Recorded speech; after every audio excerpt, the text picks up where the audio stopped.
নমস্কার দর্শক, আজ নতুন একটি ভিডিও নিয়ে ফিরে এলাম। এই মুহূর্তে পুষ্পা টু নামক একটি মুভি রিলিজ হয়েছে, মুভি চলছে খুব রমরম করে। এবং সেখানে সাউথ ইন্ডিয়ান নায়ক, যার নাম হচ্ছে আল্লু অর্জুন অভিনয় করেছেন এবং তার সাথে আছে রশ্মিকা মান্দানা। তো সেই আল্লু অর্জুনকে নিয়ে বিতর্ক দানা বেঁধেছে। আল্লু অর্জুন এই পুষ্পা টু এখন তো সেটা মানে রেকর্ড ছাড়িয়ে যাচ্ছে। 500 কোটি, 1000 কোটি, 1500 কোটি তার রেভিনিউ হয়ে গেছে, সেল হয়ে গেছে, মানে টিকিট। তো তার ব্যবসা ভীষণ রমরমিয়ে চলছে। কিন্তু আল্লু অর্জুন যেটা করেছেন সেটা হচ্ছে একটা প্রবলেম, মানে সমস্যার সৃষ্টি করেছেন। তার একটা জেল হয়েছিল।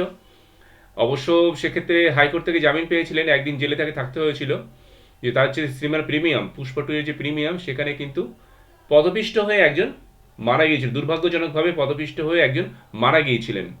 এবং সেই যে একজন পদপিষ্ট হয়ে মারা গিয়েছিলেন, তারপরে তার নামে, আল্লু অর্জুনের নামে, মানে পুষ্পা টু এর নায়ক আল্লু অর্জুনের নামে কিন্তু একটা এফআইআর হয়, কেস হয়, পুলিশ কেস হয়। এবং সেখানে তাকে 14 দিনের জন্য জেল হেফাজত দেওয়া হয়েছিল। কিন্তু একদিন পরে সে হাইকোর্ট থেকে জামিন পায়। কিন্তু তাকে নিয়ে বিতর্ক পিছু ছাড়ছে না। এবং তার তার নামে যে কেসটা চলছে সেটা তো একটা সমস্যা তৈরি করছে। এবং সে এই জন্য নানা রকম সমস্যার মধ্যে দিয়ে যাচ্ছে। তেলেঙ্গানা বিধানসভায় তাকে নিয়ে কথা উঠেছে। এবং তেলেঙ্গানা বিধানসভার একজন সদস্য, মানে তেলেঙ্গানা বিধানসভার বিধায়ক, তার নাম হচ্ছে আকবরউদ্দিন ওয়াইসি। এই আকবরউদ্দিন ওয়াইসি কিন্তু অল্লু অর্জুনের নামে ভয়ঙ্কর অভিযোগ করেছেন।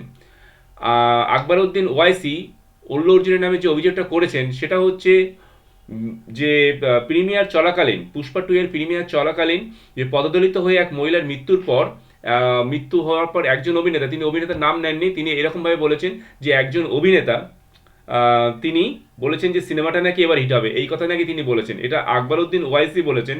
যদিও এর সত্য মিথ্যা বোঝা যাচ্ছে না, সত্য মিথ্যা যাচাই করা মুশকিল। তার পাশাপাশি তেলেঙ্গানার মুখ্যমন্ত্রী এ রেবান্ত রেড্ডি, তিনি তেলেঙ্গানার মুখ্যমন্ত্রী, তিনি বলেছেন কি, তিনি শনিবার দাবি করেছেন যে পুলিশ অনুমতি না দেওয়া সত্ত্বেও সেদিন থিয়েটারে গিয়েছিলেন অল্লু অর্জুন। পুলিশ অনুমতি নাকি দেয়নি, পুলিশ অনুমতি না দেওয়া সত্ত্বেও নাকি সেদিন থিয়েটারে গিয়েছিলেন আল্লু অর্জুন। তো এটা নাকি তেলেঙ্গানার মুখ্যমন্ত্রী যিনি আছেন, সেই রেবান্ত রেড্ডি, তিনিও নাকি এরকম ধরনের একটা অভিযোগ করেছেন।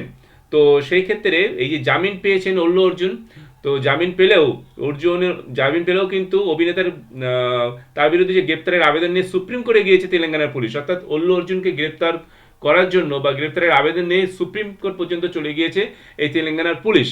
এবং অনেকেই বলছে অল্লু অর্জুন একজন, মানে অভিনেতা, বড় অভিনেতা, এবং তিনি ফেমাস অভিনেতা। সে ইচ্ছাকৃতভাবে এরকম ধরনের ঘটনা ঘটায়নি। তার প্রিমিয়ারে চলাকালীন একটা দুর্ঘটনা ঘটে গিয়েছে, তার নিজের কিছু করার ছিল না, তার নিজস্ব কিছু মানে করার ছিল না, সেক্ষেত্রে এরকম বোঝানোর চেষ্টা হয়েছে। কিন্তু সেক্ষেত্রে সে কথা শুনতে চাইছে না তেলেঙ্গানা সরকার। এবং তেলেঙ্গানা সরকার যেটা করেছে, মানে তেলেঙ্গানার পুলিশ যেটা করছে, তেলেঙ্গানা পুলিশ কিন্তু অল্লু অর্জুনকে গ্রেপ্তারের আবেদন নিয়ে সুপ্রিম কোর্টে পর্যন্ত কিন্তু চলে গিয়েছে। সুপ্রিম কোর্টে তেলেঙ্গানা পুলিশ চলে গিয়েছে তার আবেদন, মানে গ্রেপ্তারের জন্য, তাকে গ্রেপ্তারের জন্য আবেদন করে। শনিবার তেলেঙ্গানা বিধানসভার বিধায়ক ওয়াইসি তো সে কথা বলেছেন। এবং যাই হোক, এবং আর একটা কথা, যে পুলিশ এসে বলেছিল যে পদপিষ্ট হয়েছে, দুটি শিশু পড়ে গেছে, একজন মহিলা মারা গেছে, চলচ্চিত্র তারকা নাকি হেসে বলেছিলেন যে ছবিটি হিট হতে চলেছে, এরকম নাকি বলেছেন। সেটা আকবরউদ্দিন ওয়াইসি এরকম অভিযোগ করেছেন।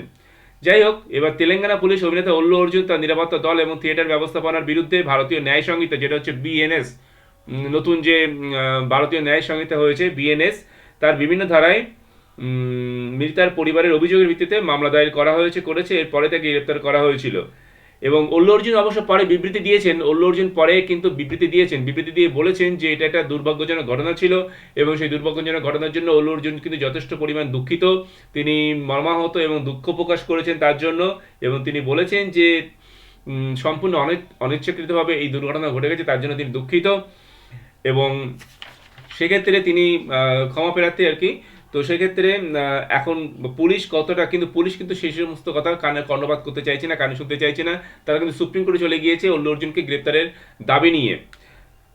এবং মুখ্যমন্ত্রী এ বিষয়ে আরও কথা বলেছেন, তেলেঙ্গানার মুখ্যমন্ত্রী, যে চলচ্চিত্র ব্যক্তিত্বরা অল্লু অর্জুনের বাড়িতে খোঁজখবর নিতে সারিবদ্ধ হয়েছিলেন, কিন্তু তাদের মধ্যে একজনও, মারা যাওয়া মহিলা বা তার ছেলে, প্রায় 20 দিন ধরে কোমায় থাকা সত্ত্বেও তার খোঁজ নিতে যাননি। এটা কিন্তু তেলেঙ্গানার মুখ্যমন্ত্রী অভিযোগ করেছেন। তো এরকম ধরনের অল্লু অর্জুনের বিরুদ্ধেও কিন্তু নানাবিধ অভিযোগ তেলেঙ্গানা সরকার বা তেলেঙ্গানার মুখ্যমন্ত্রী তারা কিন্তু করে চলেছেন। তো অবস্থা হচ্ছে এই, জানা যায় বোঝা যাচ্ছে না যে অল্লু অর্জুনের কি হতে হবে, বা সুপ্রিম কোর্ট থেকে কোনো ব্যবস্থা নেওয়া হবে কিনা, বা অল্লু অর্জুনের কেউ অব্যাহতি দেওয়া কেস থেকে অব্যাহতি দেওয়া হবে কিনা, বা এই কেসের পরিণতি কি সেটা এখন বোঝা যাচ্ছে না। তবে অল্লু অর্জুন অনিচ্ছাকৃতভাবে, তিনি বলেছেন তিনি অনিচ্ছাকৃতভাবে, তার অনিচ্ছা সত্ত্বেও, মানে তার অনিচ্ছাকৃতভাবে দুর্ঘটনা ঘটে গিয়েছে, তার হাত ছিল না কিছু তো এই ব্যাপারে। কিন্তু তবুও তেলেঙ্গানা সরকার বা তেলেঙ্গানা পুলিশ আইন অনুযায়ী তারা ব্যবস্থা নিচ্ছে, আইন অনুযায়ী যেটা করা তারা সেটা করার চেষ্টা করছে। এখন দেখা যাক ভবিষ্যতে এই বিষয়ে কি হয় বা কি দাঁড়ায় ব্যাপারটা। আজকের মতো ভিডিও এই পর্যন্ত, সবাইকে ধন্যবাদ জানাই, এবং আমাদের ভিডিও ভালো লাগলে আমাদের চ্যানেলটি সাবস্ক্রাইব করবেন এবং লাইক করবেন এবং শেয়ার করবেন, আর কমেন্ট বক্সে গিয়ে কমেন্ট করতে ভুলবেন না বন্ধুরা। সবাইকে আরও একবার ধন্যবাদ জানাই। সবাই ভালো থাকবেন।